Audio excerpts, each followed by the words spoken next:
बिस्मिल्लाहिर्रहमानिर्रहीम।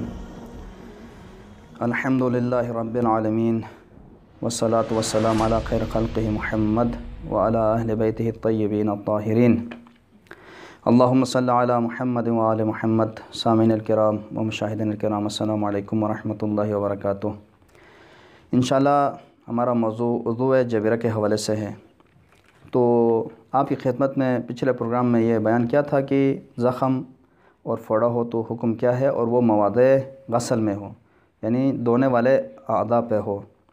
आज आते हैं मवाज़े मसह की तरफ। अगर वो तयम्मुम वाली जगह पे है तो दो सूरतें हैं। अगर ज़ख़म या फोड़ा या टूटी हुई जगह है जो मवाज़े मसह पर है, पहले आएंगे आपकी खिदमत में, ज़ख़म या फोड़ा है, सर पर है या पाँव पर है, तो इस सूरत में क्या है हुक्म है। अगर ये इसके ऊपर कोई दवाई है या पट्टी बंधी हुई है तो उसका हुक्म यह है कि इसके ऊपर मसा करे, ये काफ़ी है। लेकिन अगर ये खुली हुई जगह है, ज़ख़म खुला हुआ है और फोड़ा इसके ऊपर कोई पट्टी नहीं है, या ना कोई दवाई है और पानी इसके लिए मुज़िर है, तो ऐसे सूरत में आपका वजीफ़ा तयम्मुम है। और दूसरा मोरद आ जाते हैं टूटी हुई जगह के हवाले से। अगर किसी की हड्डी टूटी हुई है तो उसका हुक्म क्या है। अगर चाहे ये मवाज़े गसल में हो, धोने वाली जगह पे हो या मसा वाली जगह पे हो, अगर हड्डी टूटी हुई है और पानी उसके लिए नुकसान है, तो इस सूरत में अगर वो खुली हुई है वो हड्डी और इसके ऊपर कोई दवाई या पट्टी नहीं है तो इसका वजीफ़ा तयम्मुम है।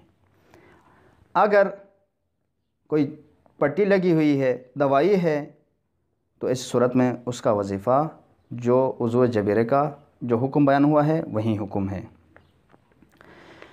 अब आते हैं कि इसमें भी एक चीज़ आप मुलाहज़ा रखें कि वो मिक़दार मुतारफ़ और अदम मिक़दार मुतारफ़ के हवाले से, गुस्ल के हवाले से, गुस्ल जबीरा के हवाले से, तो वहाँ पर या गुस्ल जो जबीरा कर रहा है इसमें भी आप इस चीज़ का लिहाज रखें कि पानी उसके लिए ज़रर है। तो ऐसे सूरत में तो या वो जो गुस्ल कर रहा है ज़ख़म की वजह से गुस्ल जबीरा कर रहा है, या फोड़े की वजह से गुस्ल जबीरा कर रहा है, या हड्डी टूटने की वजह से, हुक्म क्या है।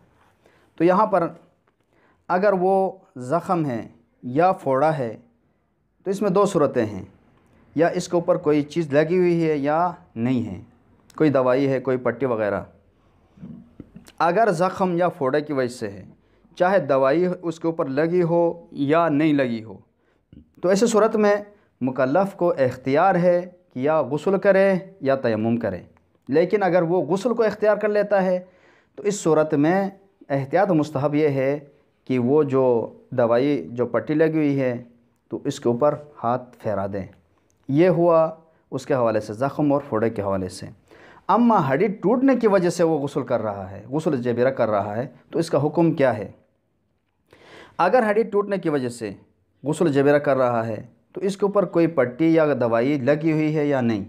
अगर इसके ऊपर कोई पट्टी है या कोई दवाई है तो ऐसे सूरत में क्या करेगा, ऐसे सूरत में गुस्ल जबीरा करेगा, और जहाँ पर दवाई और पट्टी वगैरह है जिसको हटाना मुमकिन नहीं है, इसके ऊपर हाथ फेराएगा, मस करेगा, ठीक है। लेकिन अगर मस मुमकिन नहीं है तो फिर वो बाद में हुक्म आ जाएगा। लेकिन अगर मकशूफ़ है तो इसका हुक्म क्या है। अगर मकशूफ़ है और हड्डी टूटी हुई जगह है और वो मकशूफ़ है और मुमकिन नहीं है मस करना, पहले वाली सूरत में मुमकिन था मस करना, या अगर वो महल, वो जगह जो हड्डी टूटी हुई है अगर खुली है या जबीरे के ऊपर मस मुमकिन नहीं है, तो इन दोनों सूरतों में इसके ऊपर तयम्मुम है। इसकी वजाहत कि हाथ टूटी हुई है, हाँ यहाँ से हड्डी टूटी हुई है और गुस्ल वाजिब है, तो अगर ये जो जगह है ये बांधी, इसके ऊपर पट्टी है और मस करना, गुस्ल करना वाजिब है, गुस्ल जबीरा करेगा और इसके ऊपर हाथ फेरना ज़रूरी है। अगर हाथ फेर नहीं सकता है तो ऐसी सूरत में क्या करेगा, तयम्मुम करेगा। एक یا جو ہڈی ٹوٹی ہوئی ہے اور اس کے اوپر کوئی دوائی یا پٹی وغیرہ نہیں ہے تو اس صورت میں بھی تیمم اس کے اوپر واجب ہے۔ والسلام علیکم ورحمۃ اللہ وبرکاتہ۔